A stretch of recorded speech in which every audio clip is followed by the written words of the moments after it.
Okay, that me promotions అన్నిటికీ కూడా ఓంకార్ గారు రారు. ఎందుకు రారు అంటే హిడింబ కానీ ఇప్పుడు శివం బజే కానీ అంటే మాకు కనపడలేదు అని పిలుస్తాం అయితే సరే అంతే అంటారా? అలా ఏం లేదు అన్నయ్య పాప ప్రతి దాంట్లో ఎవ్రీవేర్ అప్సర్ గారికి కావచ్చు, ప్రొడ్యూసర్ గారికి కావచ్చు, ఏం కావాలన్నా ఆయన టచ్లో ఉంటారు, మాట్లాడతారు. ఏదైనా అడిగినా కూడా డెసిషన్ మేకింగ్లో నాకు డౌట్ వచ్చినా అన్నయ్యని అడుగుతారు, వాళ్ళందరూ మాట్లాడుకుంటారు. ప్రమోషన్స్ ఎలా జరుగుతుంది అని అడుగుతారు.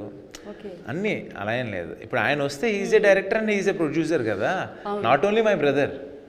ఒట్టి బ్రదర్గా అయితే వచ్చి కూర్చోవచ్చు, బట్ ఆయన ఒక డైరెక్టర్, ఆయన ఒక ప్రొడ్యూసర్. ఇప్పుడు కొత్త డైరెక్టర్ కొత్త ప్రొడ్యూసర్ వచ్చేప్పుడు ఆయన వచ్చి పక్కన కూర్చున్నారు అనుకున్నా, ఆయన వచ్చి అక్కడ ప్రమోట్ చేస్తే అది బాగోదు. మీ బ్రదర్ని ఇంటర్వ్యూ చేసేటప్పుడు మీ గురించి చాలా చిన్న పాప అని అన్నారు, మీ ఇద్దరు బాండింగ్ గురించి ఆ రోజు. సో ఇంకొకటి ఏంటంటే లాస్ట్గా ఇప్పుడు ఇది యాక్చువల్గా మీరు క్వశ్చన్ వినే ఉంటారు, కొంతమంది సినిమా చూసి మా మనోభావాలు దెబ్బతిన్నాయి అని క్రిటిసైజ్ చేస్తే ఒకవేళ మీరు ఎలా అసలు ఛాన్సే లేదు, అసలు ఇదే ఉండదు, అసలు అలా ఏం లేదు అసలు. దట్ డైరెక్టర్ గారు కూడా చూశారు, లేకపోతే కలికి చూశారు, మనోభావాలు దెబ్బతినడానికి ఏముంటాయి అందులో. అలా ఇప్పుడు అంటే మా బడ్జెట్లు వేరు, ఆ సినిమాలు వేరు. మా బడ్జెట్లో మా చిన్న సినిమాకి మేము ఏం చేయగలం, కంటెంట్ ఏం చెప్పగలం, ఎంత నీట్గా చెప్పచ్చో చెప్పాం.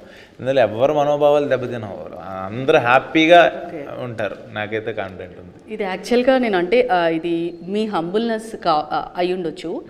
సినిమా అంటే చిన్న సినిమా పెద్ద సినిమా అని కొంతమంది అంటూ ఉంటారు, వాళ్ళందరికీ చెప్పట్లేదు, బట్ సినిమానే అని నేను కూడా ఫీల్ అవుతాను. కాకపోతే దానికి ఒక బడ్జెట్స్ ఉంటాయి అంజలి గారు.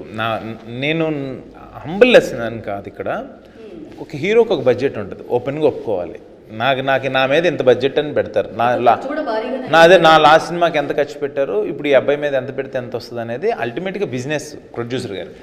ఆయన శివయ్య భక్తుడు, ఆయన మహాభక్తుడు. ఆయన ఏదన్నా అడిగినా ఆయన వెనకాలే పెద్ద ఫోటో ఉంటుంది శివయ్య చూసుకుంటాడులే అంటారు, అంత మహాభక్తుడు ఆయన మన సినిమాకి పెట్టినప్పుడు ఆయనకి పెట్టిన డబ్బులు వెనక్కి రావాలని కోరుకోవాలి. దాంతోపాటు మన సినిమా మన బడ్జెట్ ఎంత బడ్జెట్ దానికి తగ్గట్టుగా ఇంకా నా మార్కెట్ కన్నా ₹1 ఎక్స్ట్రా ఖర్చు పెట్టి ఆయన సినిమా చేసినప్పుడు డెఫినెట్గా ఆయనకి డబ్బులు రావాలని కోరుకుంటాను. కాబట్టి ఆ మాట అలా అన్నాను నేను, అంతే.